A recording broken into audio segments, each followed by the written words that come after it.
Bitcoin, technical analysis, and macroeconomic fundamentals. By the end of this stream, you'll have everything you need to know about Bitcoin before anyone else does. Guaranteed. The Black Swan no one's talking about. It's retail. So if you were to ask anyone at 16K who, does YouTube videos, or any analyst really, whatever an analyst is, what would the world would be like at 100K? The answer would be people would be losing their minds.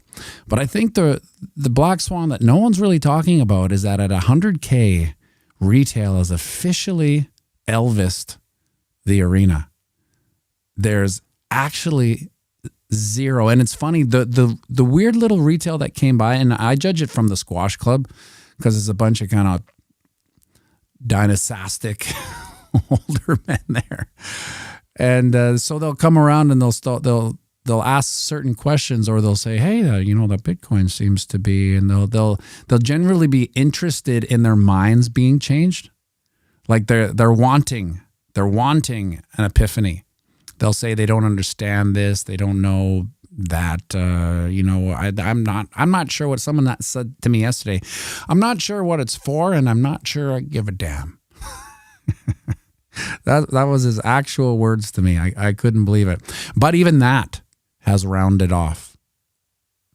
So that small little bit of interest that was there to learn or to be enlightened about what it may be. And even after I told him some of the upside, it was a brief crash course, because you know what I mean when you have a window to orange pill somebody, it's short. So it's like you gotta jam as much like headlines into like a minute of explanation, or else you're gonna lose them right away. So I tried, but I find, because I can go on and on and on and on ad nauseum about Bitcoin, like I can get lost on weird highways with that aren't even paved anymore. It's just gravel, and some are just jungle paths. I can get lost in those weeds, let alone the headlines of why their lives would change for the better. I end up saying, the elevator conversation, Misko, that's right. I try to have it, but I actually get nervous because I know that I'm going to lose them quick. It's like the higher the price is, the longer I got. The lower the price goes, or the more stagnant the price is, the shorter I get to explain myself. And it's really funny because he was reading the paper, and when he looked at me, I swear to God, I was about 10 seconds in, and his eyes went back to the paper, and I knew I lost him. So I end up saying to these older gentlemen, it's like, if there was one thing you could do for your grandkids, for your dynastic legacy of sorts, is to buy one Bitcoin and just put it in, I don't know, the family trust, or put it into, will it to them in somehow. But there's a lot of hangups on it. What do you mean will it? How do I give it to them? How do I will it to them? These are all great questions. It's even something we talked about last week. An app like a will app, where what happens in the unexplained, or the God forbid something happens to someone, and what happens to their keys, what happens to, I'm looking out in this is all problems that are we understand because, well, it's the Wild West. But I'm looking 10 years out, when the majority of every investor has exposure to Bitcoin. What happens? What happens to that dynasty for their family? Where does the Bitcoin go? These are all questions that when they ask me, I don't even have the greatest answer, because it's like, well, you just you store your seed phrase somewhere that goes to your grandkids, and then they have your seed phrase. Well, what do you mean seed phrase? And then we're lost in the weeds. And I realize this is, to a certain degree, the next generation's job to pave over the wild west of this highway. You know, they got to make it smoother so it's a lot easier. And it's not going to get, I don't think it's going to get easier to explain to any of these older people why it is the best thing they could ever do with their life. Sneaky Beat Vaporize, best to tell them you're probably at a different place in your life to learn about something new. People love a challenge. I like that. I have been being a little bit salty with them, and I say, well, the thing about Bitcoin is that these are all euphemisms we've used before, and they're a little salty, but I'll say, you people get Bitcoin at the price they deserve, and it's an IQ test. And then I'll say, if that offends you, I'm sorry, but hopefully it makes you think about something more. And they don't. Until the price gets, I don't know. What do you think? Put in those of you in the chat actively typing, put in where you think, what price do you think retail actually comes in? Because I'm beginning to think it's 200 min. And so what if we don't get to 200, right? What if we don't? Does that mean we have a retail-less bull run? I don't know. I'll wait. I'll see what you guys. 150K Michael Norris.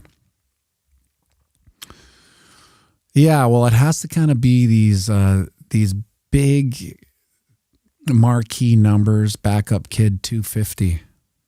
250 for the backup kid. 150, 250. Morning, Randy Hipper. Morning, Randy Hipper. Yes, Misco. 150, Sultan of Salt on the bandwagon. These are Jack Carpenter, Salt and Assault, 150K bandwagon. Jack Carpenter, 120.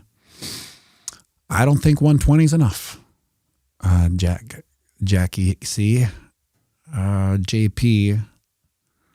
Wait, it's not coming up here yet on my, I got two feeds. One I can, jog there we go. That's a fair point. I really thought 100K would get everyone's attention. So did I. Yeah, especially when we were down at 16, 20, 30, 40, right? As soon as we hit 150, or as soon as we hit 50K, I was starting to gear up for retail coming back in. But if Randy's watching, Randy, what price do you think will bring retail back? If there is a price. Let's see what Randy has to say. Bullish on Parade says 1 Bitcoin does 4 to 8% gains per day in a parabolic move up like last bull run. Squeaky McGee. 250. Oh, Juan, nah, he prices right at him. Ah, now I see. That's right. 250K. Yeah, I would, to me, I actually don't see 150. Sneaky Pete Vaporizer says, ask yourself this. Have you even liked the video yet? Have you even liked the video yet? Ask yourself that. Bruce Mai, the media has to cover it consistently. Well, see, I do agree with that for Randy Hipper says 150 or 200K. They're all wrong. I think I lost that one. Where is it? 350, Haro Nakahouchi.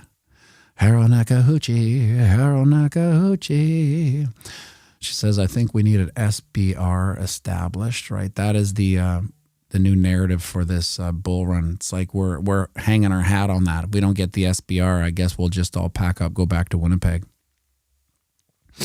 Misco, holy smokes, he prices right. Squeaky with the 250.011. Is that more or less? Yeah, it is more. Bruce Mai said the media has to start it, but I feel like the media is like the dog that wags its tail. Like it doesn't start covering things until it thinks people are interested. So it's not. I don't think media will get on the bandwagon before retail. Because they're just a bunch of media, that is. They're just a bunch of lemmings that, this is big. Oh, this is big. Oh, this is big. And then, next thing you know, who knows? So I'm going to say 200K is maybe the marquee for retail coming back. But yeah, so if you're just joining in now, the black swan no one's talking about is zero retail. And to a certain degree, $1 billion, Mike Cox. One of the things that I think maybe keeps retail from being here is the fact that it's mentally, it's one of those numbers, 100K, that's gotten away on them. They don't fully understand that, oh yeah, that's right, XRP 11Y, Super Bowl ads and bank advertising. Well, that's coming this week. Is that it? This week is the Super Bowl? Is when the millionaires play in front of everyone that has no money.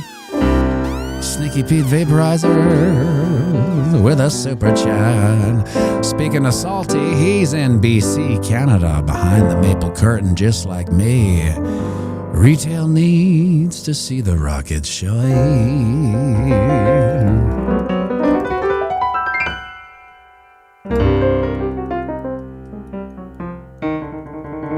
Sometimes I think the rocket shirt is an inverse correlation, right? Like I don't wear it when I feel the market's going to turn around. I wear it when I want the market to turn around. So if there's any bias that I have on this channel ever, because like I said before, I care not for bulls nor bears. This is an 8-year process for me. It's the rocket shirt. That's when I'm really kind of, I don't know, trying to manifest, if that's the right word. I feel like the market needs a little oompah, a little bullish oompah to get everything working, so to speak. But that's why I wear that rocket shirt. It has no, that's why it's an inverse correlation, unfortunately. Thank you for the super chat, Sneaky Pete. So here we have the 4-hour chart, this noisy little so-and-so. And I'm not going to lie to you, she's not going anywhere fast. She's not going anywhere fast. Mike Cox, I just wanted you to say my name, Matty. Thank you. Seriously, though, way higher than what it is. Supply demand does not seem to be dictating the price. That was, that comment's from Mike Cox. Oh, I get it. I was just about to make a big song about your name until I realized, oh, it could be a play on certain words. You got me.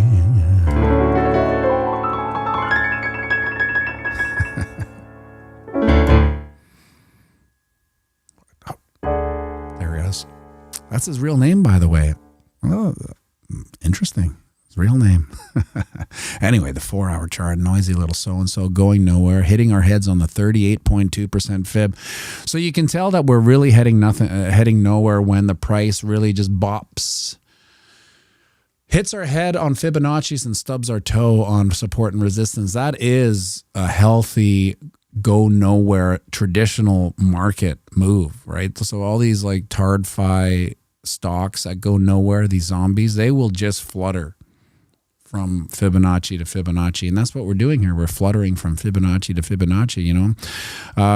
Stubbing our toe on the Siggity 1.8 and then heading back up to the 38.2 for a grand move of 2.5%. 2.5%. Terrence Maddox. 2.5% move in the day. Now that's what you call a stagnant crab market. So, you know, what are you going to do? You can't make TA off that. TA is a reactive sport. On the daily, you can see we are just doing nothing here but stubbing our toe on support. We went under it, got a little bit of a hangnail there, cried to the mom. Mom put a Band-Aid on it. Now we're slightly above, but we got hit by our channel of ascensions support now acting as resistance. Now that's not where we want to be. We want to be up. You know, we want to be above the 20 moving average, to say the least. 74 likes. Are we going to get Duke out here? Yeah, 100 likes gets Duke out here. He's been really working on Men at Work. Who can it be now? And here's the funny thing about who can it be. See, there's bizarre things that are handed down genetically. And some of the things he gets hung up on or likes are some of the weird things I liked. So for instance, my favorite band when I was in grade 1, the first band that I was ever, you know, a fan of was Men at Work. I had the LP. It was called Cargo. the 78, I think it's called. You put on the record player and you don't want to walk too close to it or else it'll skip. And we would listen to that all day long. And so it's so weird that he would hear that song. I don't even know. Like, I might have rehearsed it once or twice, but I wasn't like playing Men at Work. And for some reason, he's infatuated with Who Can It Be Now? Which is so funny because I was infatuated with too, and it's not like I push those things on him. Like what his musical tastes are, I don't care. A lot of times it's like video game music. So like when we're going to jiu-jitsu or something, he'll play Twerky Bombs by the Juice Works, and I'm like, what the hell's that? And it's video game music that he plays. Nicole Ministator, that's all it's gonna say on this super chat today. Y'all smash that like. I miss Duke. This is a pensive chord. It's a major 7th. Something that you would hear when you're looking out a window at cloudy skies, reminiscing about things that might have been and things that aren't anymore.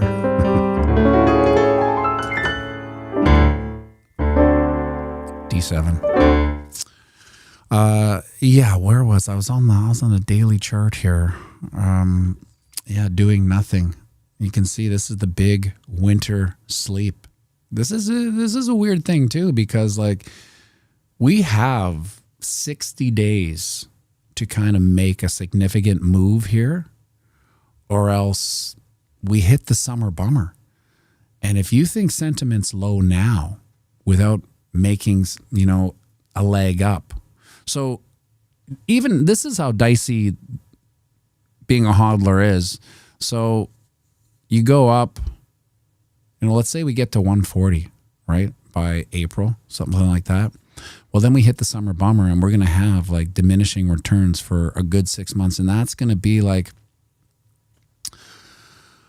when everyone's kind of capitulating out and, it's over, the bull run's over. And to a certain degree, maybe it is over at that point. But let's say traditional, we have that little, October and what is November called? Pumpvember, something like that. I don't know. I'm calling this Deaduary. That's my new name, Deaduary. And then we have another leg up. But if we don't have that first leg up, we're going to be sitting in the weeds wondering if we have a truncated bull run, right? That's going to be the dicey one. So, at this point, my advice to anyone is to have that low time horizon, right? It's going to make you sleep at night. If you got to ask yourself this: if you're taking profits at this bull run, you got to ask yourself how much and why. And when you lay it upon your tax event, taxable event, is it really worth it? I understand some people need to take November, Kenny Carneal, yeah. October, November, Pumpvember, and Deaduary. And so what happens is that you shook me out of my thought process here. What was I thinking about? I don't know. Well, here's another thing I was thinking about. This is what coffee does to you, right? Misco, I just recorded the last request of the evening yesterday with an intro. I'm going to play that song more. I feel like it's one of the better songs I've ever written. I know that sounds weird, but when I play it, I'm like, God, see, I know a song's well written when I feel like I didn't write it. Like it wrote itself, like it just kind of came through. And every song that I've labored for kind of sucks. But anyway, I was thinking about this. Speaking of this younger generation taking profits, that's right. Thank you, Ray Run. You got to ask yourself, how much profits are you going to take versus the taxable event that has occurred that you will have to, revert to fiat. Anyway, that's how I like one, the mom. 2 more likes for Duke. I'm going to call him that. Well, that's more because people reserve. I know 5 people that reserve likes. 1 second. Oh.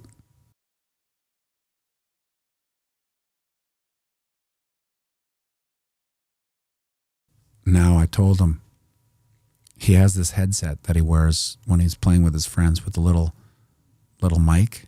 It's hilarious to watch. I mean, that in itself could be a video. Am I going to have, he's going to get in trouble if I have to go up there and get him. 100 likes we got there. 1 second.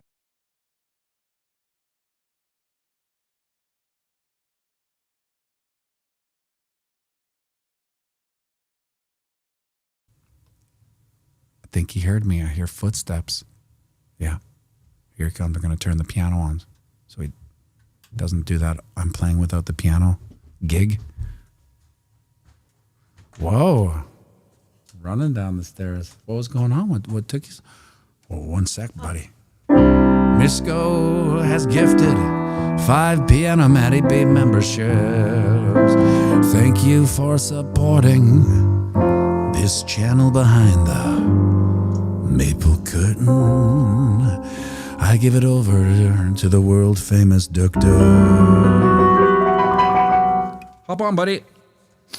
Oh, nice. You kind of look like the singer for AC/DC. I like it. Okay, well, I was, keep wearing that hat. I like it.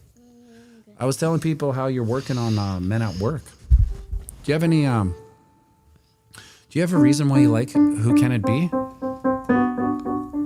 Duke? Do you have a reason why you like Who Can It Be so much? I was wondering, because I liked it. Because you liked it. Oh, okay. Let's hear it.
Unbelievable. Great singing. The pitch on that kid is unreal. The utter pitch. He even did the solo section. Good for him. I hear him working that out. Like, it's, if you hear the solo, if you ever go back to that, he's basically playing it note for note, which is, again, a very weird. I didn't see anyone throwing up Jen Friesen's emoji in the list. Jen is Jen has her own emoji, the stage manager.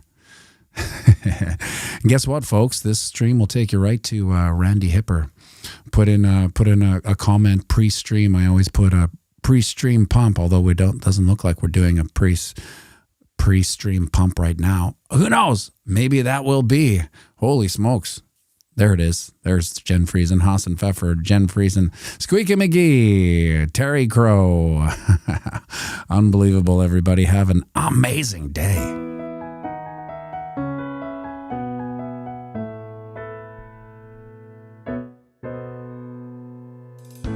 I see a cup and handle pattern. I see a head and shoulders in the sky. I'm looking at the moving average, convergence, divergence, the MACD.